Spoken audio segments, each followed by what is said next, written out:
Patel C Raju, ಅನುದಾನ ರಹಿತ ಖಾಸಗಿ ಶಾಲಾ ಆಡಳಿತ ಮಂಡಳಿ ನಿಕಟಪೂರ್ವ ಅಧ್ಯಕ್ಷರು, ರಾಮನಗರ ಜಿಲ್ಲೆ.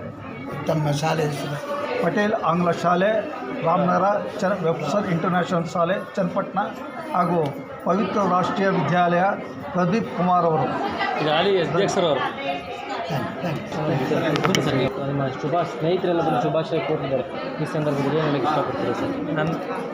ನನ್ನ ಹುಟ್ಟುಹಬ್ಬಕ್ಕೆ ಹಾಗೂ ನಮ್ಮ ಗ್ರೂಪ್ ಹೆಸರಿಗೆ ಬಂದು ಹಾರೈಸಿದ ಎಲ್ಲ ನನ್ನ ಸ್ನೇಹಿತರಿಗೆ, ಬಂಧು ಮಿತ್ರರಿಗೆ ತುಂಬ ಧನ್ಯವಾದಗಳನ್ನು ಅರ್ಪಿಸುತ್ತಿದ್ದೇನೆ. ಮುಂದೆ ಬಿಬಿಎಂಪಿ ಚುನಾವಣೆ ಬರ್ತದೆ. ಎಲ್ಲ ಸ್ನೇಹಿತರು ಕೂಡ ತಮ್ಮ ಹೆಸರನ್ನು ಸೂಚನೆ ಮಾಡ್ತಾ ಇದ್ದಾರೆ.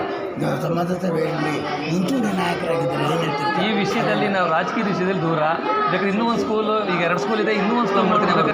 ರಾಜಕೀಯದ ವಿಷಯಕ್ಕೆ ರಾಜಕೀಯವಾಗಿ ನಾನು ಹೋಗಲ್ಲ, ಇದಂತ ಸತ್ಯ. ರಿಸಲ್ಟ್ ಕೂಡ ಬಂದಿದೆ ಸರ್, ಅದ್ರ ಬಗ್ಗೆ ಏನು ಹೇಳ್ತೀವಿ? ನಾನು ಎಲ್ಲ 100% ರಿಸಲ್ಟ್ ಬಂದಿದೆ. ಬಟ್ ಫಲಿತಾಂಶ ನಮಗೆ ಅನುಕೂಲ ಫಲಿತಾಂಶ ಬಂದಿಲ್ಲ. ಯಾಕೆಂದರೆ ನಮ್ಮದು ಒಂದೇ ಸ್ಕೂಲಲ್ಲ, ಇಡೀ ನಮ್ಮ ಕರ್ನಾಟಕ ಸ್ಟೇಟಲ್ಲೇ ನಾವೇನು ಅಂದ್ಕೊಂಡಿದ್ದೋ ಅಂದರೆ ಇಷ್ಟು ಬರುತ್ತೆ ಅಂತ ನಾವು ಆಸೆ ಇಟ್ಕೊಂಡಿದ್ದು ಅಷ್ಟು ಬರಲಿಲ್ಲ. ಬಟ್ ಆದರೂ 100% ರಿಸಲ್ಟ್ ಕೊಟ್ಟಿದ್ದಾರೆ. 4 ಮಕ್ಕಳು ಫೇಲ್ ಆಗೋ ಸ್ಥಿತಿಲಿದ್ದರು ನಮ್ಮ ಸ್ಕೂಲಲ್ಲಿ. ಬಟ್ ಆದರೂ 100% ಎಲ್ಲರೂ ಪಾಸಾಗಿದ್ದಾರೆ. ನಾನು ಥ್ಯಾಂಕ್ಸ್ ಹೇಳ್ತಕ್ಕೆ ಇಷ್ಟಪಡ್ತೀನಿ. Thank you.